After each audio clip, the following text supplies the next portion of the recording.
Do you have a romantic notion of sleeping out on the trail every single night of a long hike?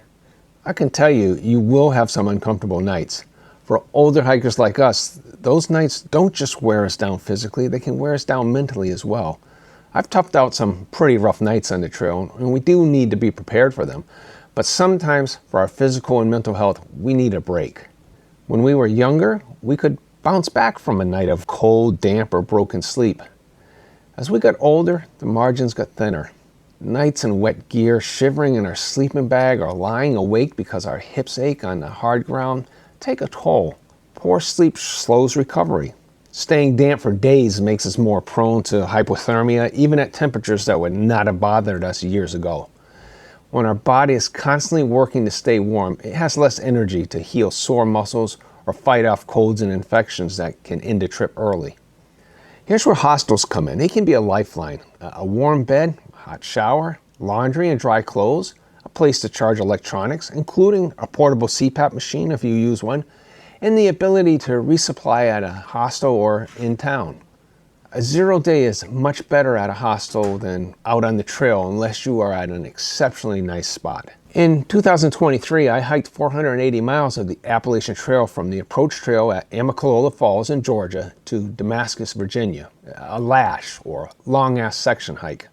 Other hikers told me that was more than a lash, it was a flash. I think that meant fabulously long-ass section hike. Out of those 34 nights, I spent 11 in my tent, 11 in shelters, and 12 in hostels. My wife was tracking my progress and insisted I take a 0 day. I had gone 284 miles in 19 days without a 0 day, so I stopped in Hot Springs, North Carolina at the Laughing Heart Hostel. I stayed 3 nights, the night I arrived, a 0 day and night, and a slackpack day and its night.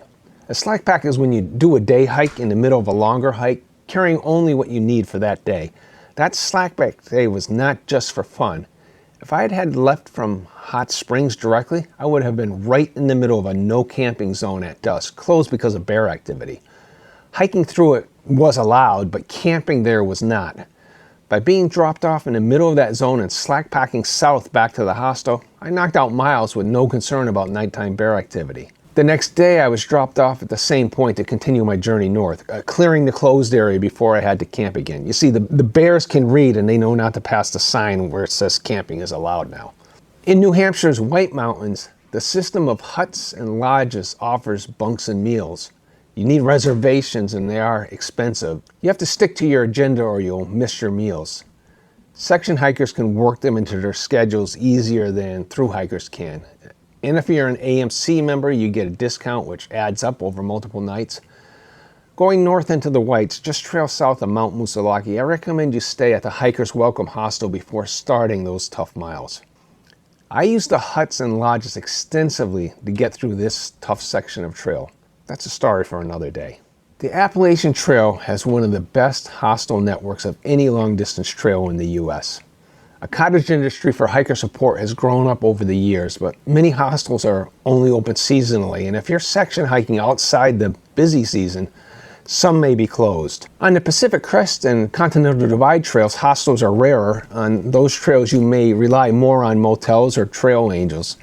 Many smaller trails have no hostels at all, so roadside motels may be your some nights option. On other trails like New Zealand's Te Araroa, hostels are part of the normal hiking routine and camping is limited in some areas. Using them doesn't make it any less of an adventure, it just keeps you rested and ready for the miles ahead.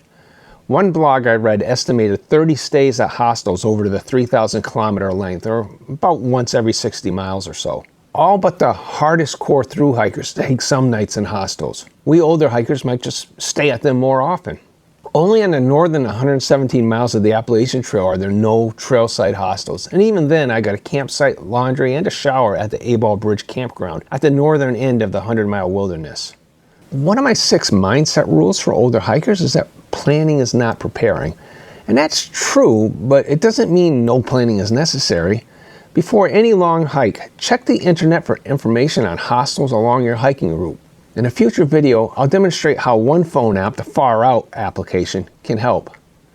Hiking is challenging. Give yourself permission to take a break. Some nights are tough, but not every night needs to be. It might be the difference between quitting and finishing strong. That's what I've got on this topic. If you found this information helpful, please like, share, subscribe, and comment on this or other topics you'd like me to cover. And if you haven't seen this video, I recommend you take a look at it now. Thanks for watching.